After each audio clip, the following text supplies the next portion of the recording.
सियाशीष विदर्भीय तडका या चॅनलला आपले स्वागत आहे। आज आपण बनवणार आहोत उपवासाची साबुदाणा खिचडी। त्यासाठी मी 2 वाटी साबुदाणा घेतलेला आहे आणि तो रात्री मी भिजत ठेवलेला आहे आणि तो एकदम ड्राय झाला। साबुदाणा भिजत ठेवताना साबुदाणा जितका असेल त्यावर फक्त किंचित वर येईल असं पाणी आपल्याला त्यात ॲड करायचं आहे, जेणेकरून तो ड्राय होईल। आता इथे मी कढई ठेवली आणि कढईत मी 3 चम्मच तेल टाकलेलं आहे। आता तेल गरम झाल्यानंतर आपण त्यात 1 टीस्पून जिरे ॲड करत आहोत। त्यानंतर मी 7 ते 8 मिरच्या बारीक बारीक कापून घेतल्या। त्या मिरच्या आता आपण फ्राय करण्यासाठी कढईत टाकणार आहोत। त्यांना व्यवस्थितपणे फ्राय करून घ्यायचं आहे। त्या जास्त जळतील नाही याची आपण काळजी घ्यायची आहे। साधारण त्या झाल्या की आपल्याला पुन्हा त्यात आलू पण टाकायचा आहे। इथे मी 2 आलू घेतलेले आहे बारीक बारीक कापून।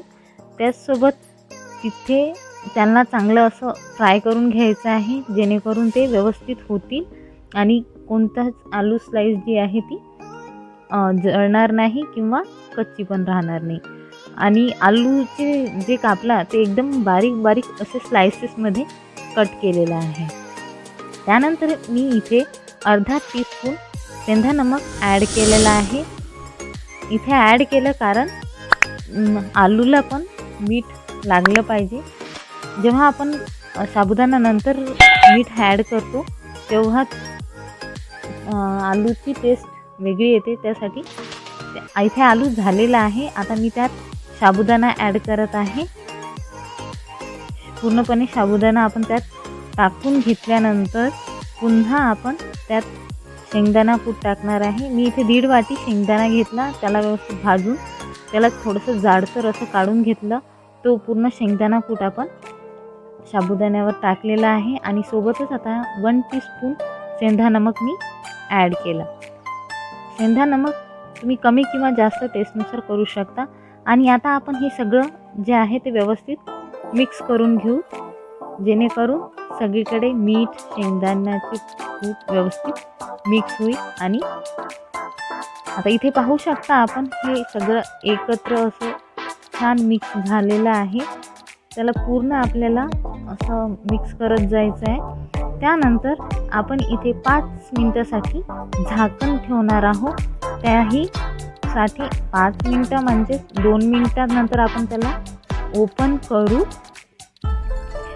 करू आणि पुन्हा त्याला फ्राय करू, जेणेकरून ते खाली लागणार नाही आणि ते व्यवस्थितपणे होईल। पूर्ण साबुदाणा हा व्यवस्थितपणे होईल, म्हणजे सगळ्या प्रकारे वरचे बाजूचे जे आहे ते एकदम चांगल्या प्रकारे शिजून येईल।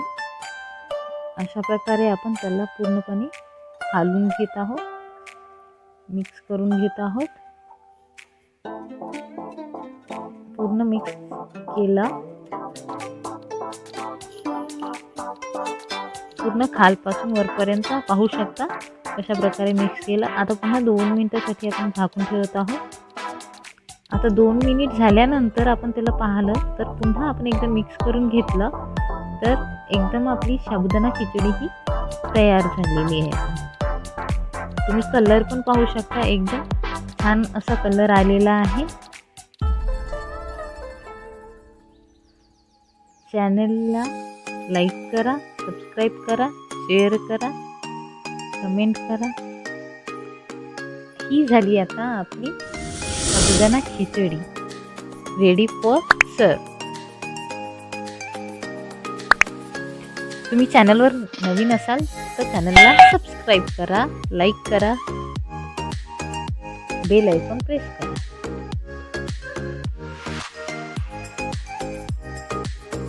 Thank you.